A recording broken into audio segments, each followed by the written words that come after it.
Ici, vous êtes dans la nef centrale de Corroyer, du bâtiment de Corroyer de 1873, où il a mis tout son souffle pour être le noyau fédérateur de cette caisse de réescompte, qui deviendra plus tard et qui est aujourd'hui l'ancêtre de BNP Paribas Investment Partners, et qui permet d'aller toujours de l'ascenseur vers la lumière ou de la cage d'escalier vers la lumière, et d'avoir ces fameuses transparences que vous voyez ici, dans cette grande halle avec ces grandes arcades, où on a redessiné les vitraux, on a retrouvé les dessins d'origine. Donc on a redessiné ce moucharabier de vitraux qui va donner cette transparence entre les bureaux et ce lieu qui va être un lieu public de réception, d'un lieu où on va recevoir les clients, où ils vont pouvoir attendre, mais en même temps qui va être un lieu polyvalent, qui va servir aux gens qui vont travailler ici ou à faire quelques événements extraordinaires. Cette salle du conseil a une marqueterie de bois en petit bois debout, avec des rosaces en bois d'un bois précieux et qui redescend avec des colonnades et des cannelures engagées, avec un fronton, et vous voyez 1843, 1882.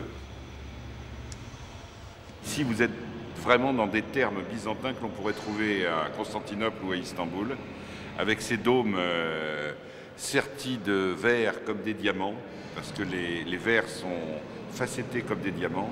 Et donc là, on a un ensemble absolument extraordinaire et unique en Europe et je pense au monde. Alors ici, vous êtes dans la salle des coffres. Vous avez les pavés de verre qui sont dans le grand atrium au-dessus, qui viennent baigner la salle des coffres, les colonnes en fonte. Et vous aviez les armoires et tous les coffres au pourtour de cette salle, avec des grandes tables, un mobilier où les gens descendaient par un grand escalier monumental recouvert de mosaïques et de marbre, et qui leur permettait de venir voir leur collection de tableaux, de bijoux, de fourrures qui étaient ici et qui étaient très prisés. C'était des coffres qui étaient très prisés.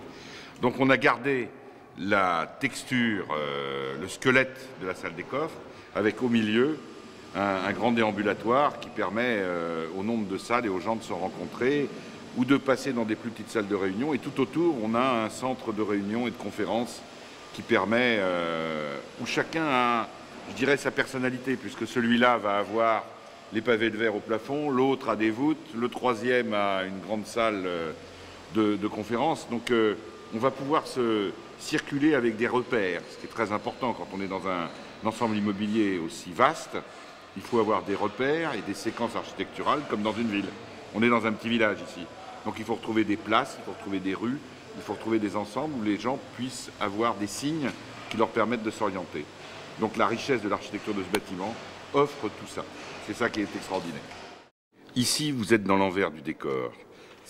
On est complètement dans du développement durable, avec une protection de l'air, un renouvellement de l'air et quelque chose de formidable. Mais derrière tout ça, on a refait tous les vitraux de la verrière, les vitraux intérieurs, les stucs qui sont sur les charpentes, on verra dans les verrières tout à l'heure, les mosaïques.